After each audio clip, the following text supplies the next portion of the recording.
everybody.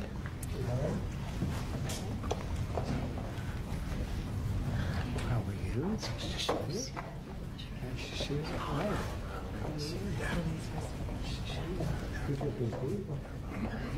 Good looking group of people, huh? That's John over there with the whole crew. Congratulations.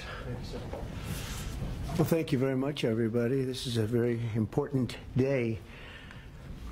It's a day that we're delighted to swear in Dr. Mehmet Oz as the next administrator of the Centers for Medicine and Medicaid Services, which is a big deal. Congratulations to Dr. Oz and his beautiful wife, Lisa, and their friends and family on this really incredible achievement. Come a long way, huh? It's amazing. Dr. Oz comes to this position as one of the nation's most talented and beloved medical professionals. He graduated from Harvard University. Ah, Harvard. Well, how convenient. Should we talk about Harvard? Before obtaining his MD at the University of Pennsylvania School of Medicine, a great one, and really some amazing education while also earning an MBA from the wonderful Wharton School of Business. He completed his medical residency at the world-renowned New York Presbyterian Columbia University Medical Center. Dr. Oz then had a sterling medical career in which he became an internationally acclaimed heart and lung surgeon, highly respected. He served as director of the Cardiovascular Institute and integrative medicine program at New York Presbyterian, and as a longtime professor at Columbia University's College of Physicians and Surgeons. Boy, oh boy. Doctor, I thought he just did a show. I only know the show. You know why I know the show? Because he said, I'm a little overweight. I should lose some weight. I did a show, and that's what I got out of it. That was not good. But I'm looking at all of this other. This is very impressive. Dr. Oz authored more than 400 contributions to academic and scientific publications and holds several patents for technologies that revolutionize cardiovascular surgery. And Dr. Oz later translated his experience into an extraordinarily successful television career, making him one of the most trusted voices on healthcare. And he also got very high ratings, I can tell you that. He did great with the television thing. As CMS Administrator, Dr. Oz will work tirelessly to strengthen and protect Medicare for our nation's seniors and Medicaid for the needy. Just as I promised, there will be no cuts. We're not going to have any cuts. We're going to have only help. Dr. Oz will work to improve the quality of care for decades to come, and he'll ensure that criminals, fraudsters, and illegal aliens are not permitted to rob America's seniors. They are trying, but they're not going to get away with it.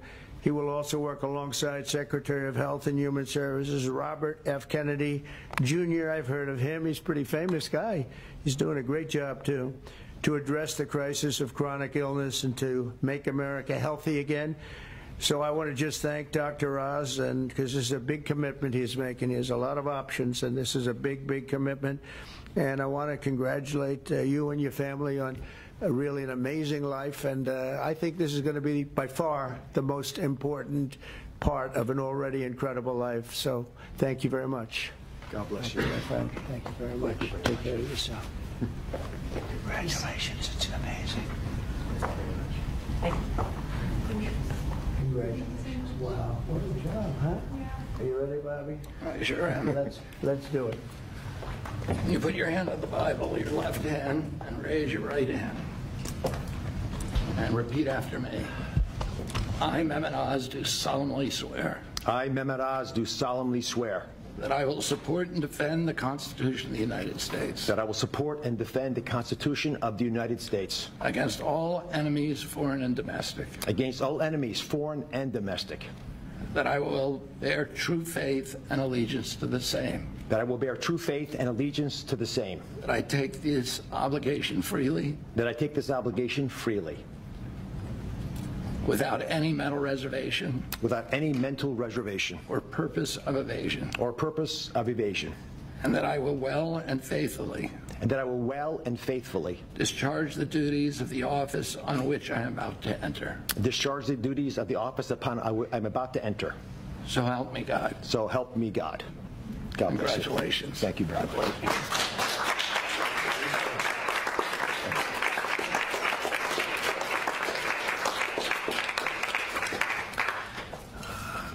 I've got to start off by thanking three people. Mr. President, thank you very much. God bless you for leading our nation, but also courageously leading the MAHA movement, really earnestly in your heart wanting to get America to be healthy again, and for giving me an opportunity to help with that mission. Secretary Kennedy has been leading the charge at Health and Human Services. A dear friend, like a brother, has done unbelievably courageous work because he's curious and he's started answering a lot of important questions. And I will treasure for the rest of my days your trust in me to help you with this progress. Thank you. And of course, Lisa, the family, but Lisa in particular, who's had an uncanny ability to identify opportunities and to always keep a clear North Star to keep our family grounded. God bless you, my beautiful one. Let me start with a simple premise. Every great society, everyone, has an opportunity to take care of its most vulnerable and treasures that opportunity. And we're a great people, so we will do the same. As we enter the main building, the Humphreys building, where Health and Human Services is located, there's a placard of Hubert Humphrey, and it says that it's a moral opportunity, a moral obligation of government to take care of people in the dawn of their life, the kids, in the twilight of their life, the elderly, the mature, the seniors, and those in the shadows of life, those struggling with disabilities. We want to provide America with access to great care. We want to save the public health insurance programs of this country. That's what President Trump asked me to do when he took this position to administer the programs at CMS. Now, if we're going to do that, we've got to be honest with each other. And a physician, President Trump, has to always do that, right? We've got to share news, sort of presidents, that folks don't want to hear, but it's important for our well-being. So I'm going to give you 4 bullet points to remember. Bullet point number 1, and they're all numbered in order for a reason. Medicaid is the #1 budget item for many states, and it is crowding out education, other important social programs. The states are having a big problem, and that's with the federal government paying most of the bill. Item number 2, healthcare expenditures are increasing at 2% higher than the economy is growing.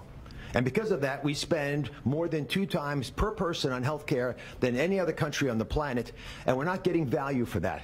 Because number 3 is that we are, in America, experiencing an unfortunate problem, which is medical errors are the number 3 cause of death. Did you know that, Mr. President? It's surprising with that much money invested, we're still having problems. And number 4, our life expectancy, despite all this investment, is continuing to slip back. We're now more than 4 years shorter in our life expectancy than countries that we used to be equal to.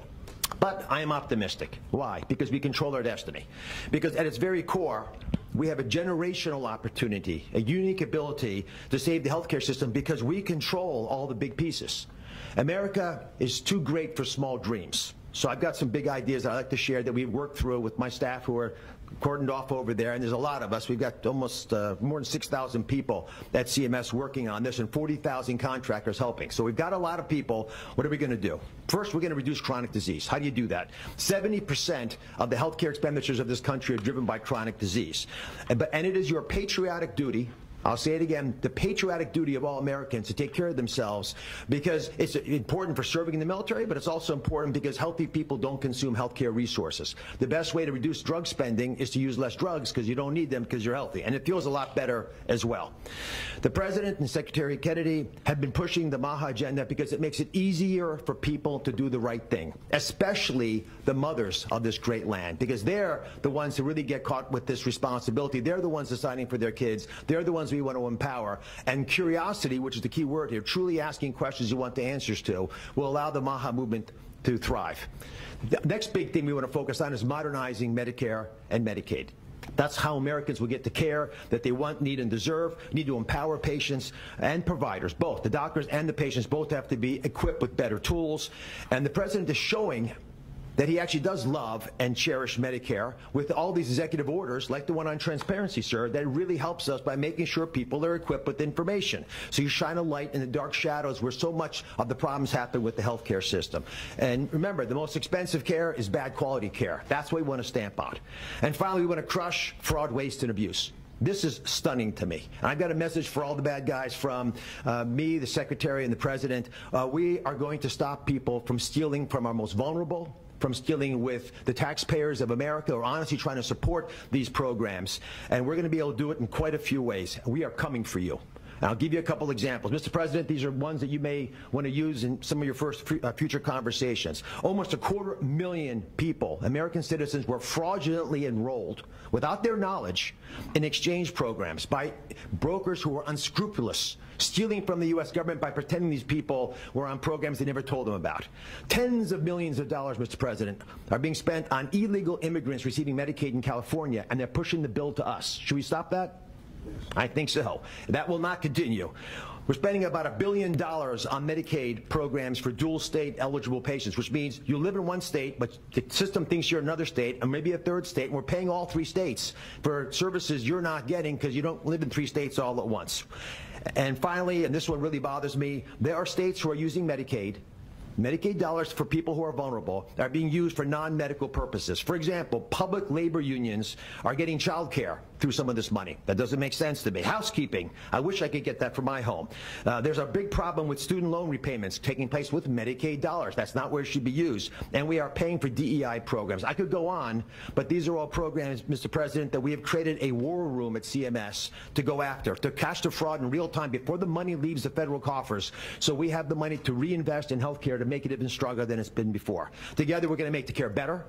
We're going to make the outcomes improve, and we're going to make sure that America can actually be the healthiest country that could ever possibly be. We'll make America healthy again. God bless you both, sir.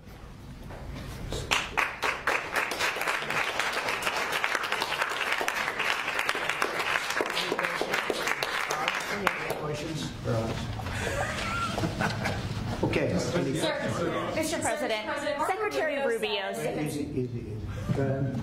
Secretary Rubio said that the U.S. will have to figure out whether a deal can be done between Russia and Ukraine in a matter of days, or you will just move on. Yeah, very shortly. How many days is that? No specific number of days, but quickly. We want to get it done. We're talking about here people dying, and we're talking about over there people are dying also, like on average 2,500 young people, soldiers. They're not from America. They're not from anywhere else other than Ukraine and Russia, but we want to save these lives. So it's 2,500 a week are being killed in battle. It's a vicious battle with the best equipment, the best everything, and it is brutal. 2,500 young people a week. Some of them not so young, actually. They're getting older. They're getting older by the month. But 2,500 a week, and we're going to get it stopped, ideally. Now, if for some reason one of the two parties makes it very difficult, we're just going to say you're foolish, you're fools, you're horrible people, and we're going to just take a pass. But hopefully we won't have to do that. And Marco's right in saying it. We want to see it end. Think of it. Every day, a lot of people are being killed as we talk about, as they play games. So we're not going to take that, and we'll see. I think we have a good chance of solving the problem, however. Yeah. What do you need to see? Are you prepared to walk away completely from these efforts and these talks? Well, I don't want to say that, but we want to see it end. We want to see it end, yeah. Is Vladimir Putin stalling, in your view, Mr. President? I hope not. I'm going to let you know about that soon if he is, but I hope not. He's got a big force out there, big force.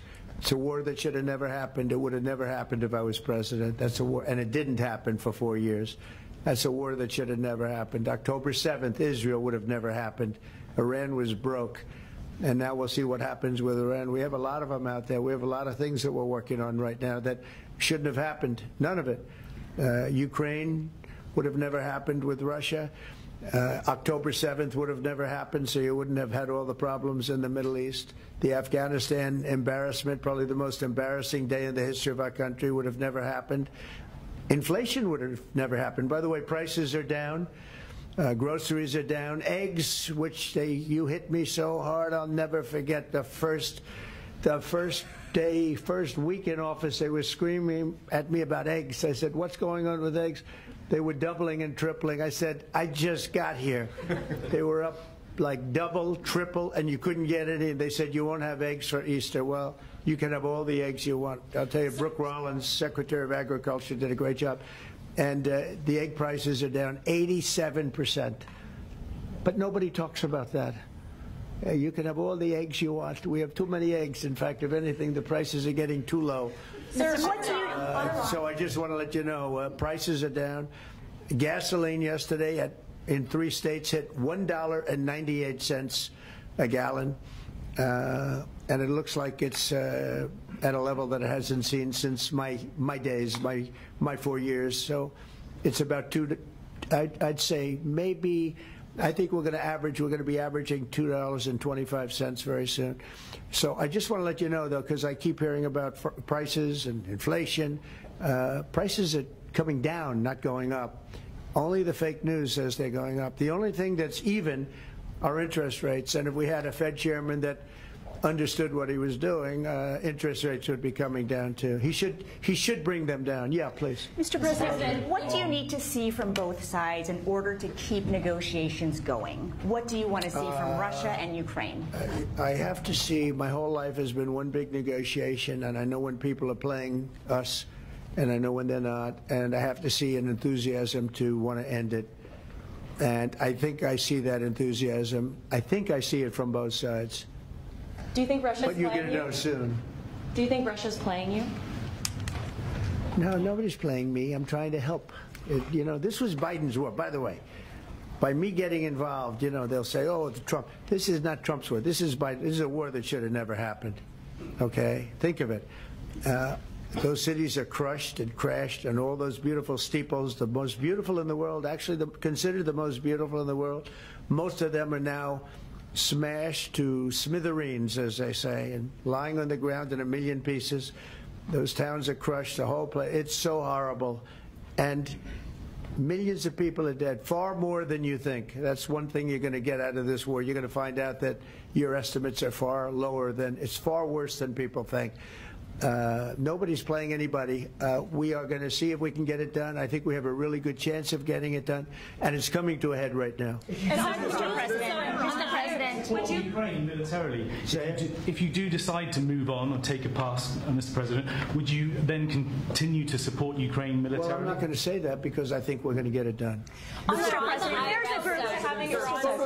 there's a group of Venezuelan men down in Texas who have been alerted that they are soon going to be deported under the Alien Enemies Act. Have you authorized that operation, and where are they going to go? I don't know about the group you're talking about, but if they're bad people, I would certainly authorize it, yeah. You know, I won an election in a landslide. We won all 7 swing states. We won by millions of votes. We won 2,750 districts to 505 districts. 2,750 to 5. That's why the map, when you look at it, is all red. And one of the biggest reasons, I think the biggest single reason, actually, I'd like to say it's because of this, because I think they're going to come up with things that are incredible. But probably the biggest reason was because of the border and because of illegal immigration. And the people of this country want those people out. Because what Biden did, and I don't know if he did it, I'm not even sure he knows what the hell he was doing, but what his people did, representing him, was allow millions and millions of people from jails, from prisons all over the world, people from mental institutions and insane asylums, gang members, drug dealers, pouring into our place. And you know what? Our people voted for me to get them out. They want them out. They want them out. And we've done a hell of a job. And by the way, Ecuador and various places, but El Salvador, we've been helped by a lot of other states where they're helping us, actually, because you couldn't look. What this man was thinking when they allowed open borders and people to come in, if you look at Venezuela, their crime is down by 72%. You know why? They took all their criminals off the street. They took all their prisoners from jail. They took murders. 11,088 murderers were released into our country. Bad things are going to happen. Bad things. And we're getting them out. And that's why I was elected. A judge wasn't elected to do that. I was elected to do that. And we're doing it in record fashion. We have the safest border, the most secure border we've ever had. See the Declaration of Independence? You should all read that before you leave. That's the real deal. You should all read it before you leave. Yeah. Mr. President, photos have emerged of Senator Van Hollen sipping what appears to be margaritas with Abrego Garcia down in El Salvador. Do you encourage other Democrats to fly down to El Salvador to meet with this illegal alien who's an accused wife beater? I like this guy. See, now this is the kind of a reporter we like. There aren't enough of them. We got to get some more of them. But no, I appreciate that question. No, look, he's a fake. I know him. I know them all. They're all fake. And they have no interest in that prisoner. That prisoner's record is unbelievably bad. If you would go into the room, you might, if you would, Caroline, maybe go into the room and see if you can find that little slip. I wrote some things down. I don't know why you'd want to keep him, but we got a little biography of him. Did you help set up that meeting? Not a very innocent guy. Did you help set up that meeting, sir? Mr. President, in the spirit of Easter Sunday. While we're on the subject, right? Yes, so you're talking about Abrego Garcia, is that the one? Yeah. Is an illegal alien MS-13 gang member and foreign terrorist. This comes out of the State Department and very legitimate sources. I mean, I assume I'm just giving you what they handed to me, but this was supposed to be certified stuff. In 2019, Garcia was issued a deportation order. 2 separate judges affirmed Garcia was a member of MS-13, which is a gang that may be even worse than Tren de Aragua, and maybe worse. They kill people with knives because it's more painful. Very famous for the knifing and killing of 2 young 16-year-old girls walking to school one day, and they sliced them up into little pieces and killed them. That's MS-13.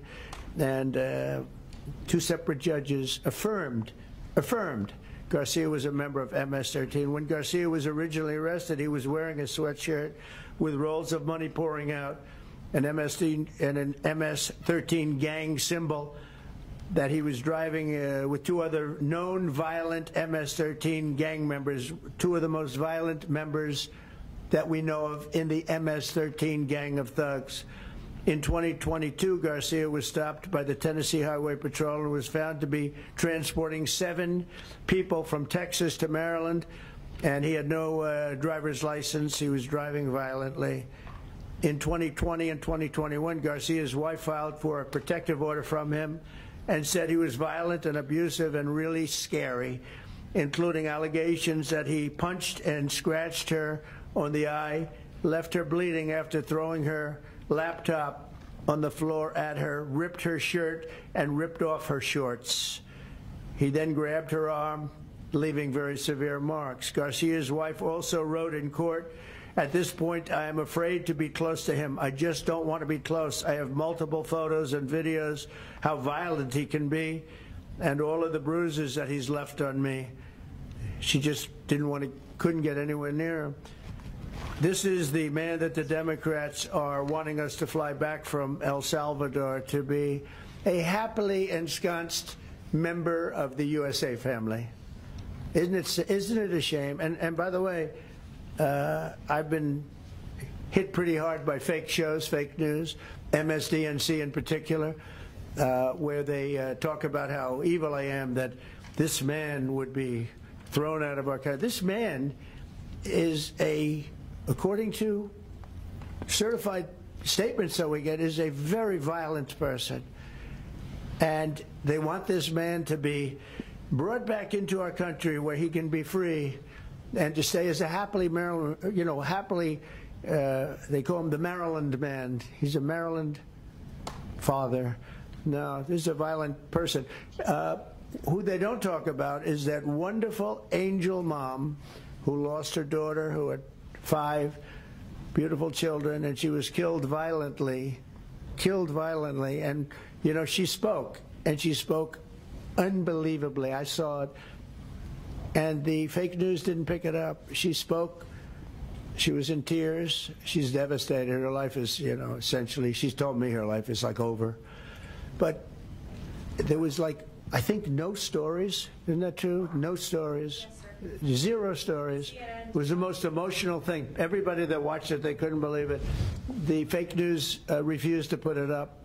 So it's very sad. And yet they talk about this guy like he's an angel. See the angel up there? They think he's like that, like a little angel. Do you encourage other Democrats to visit? Would you be open to letting no impact, the way she just like, look at it.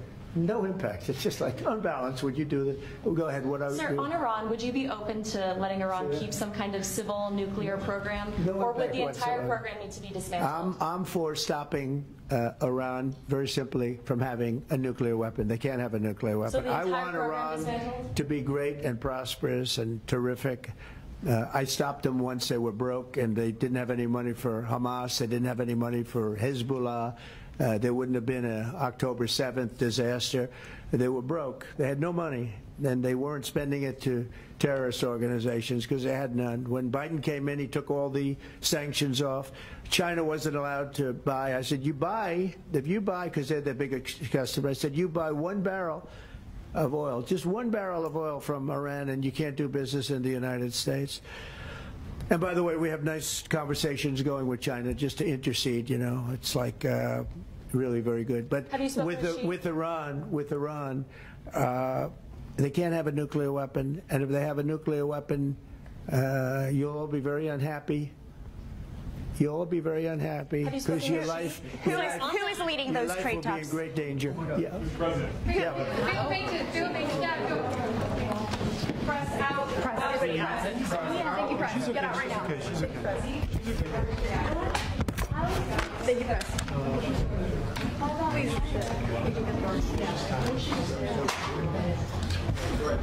You can help me. Everybody else. Please move.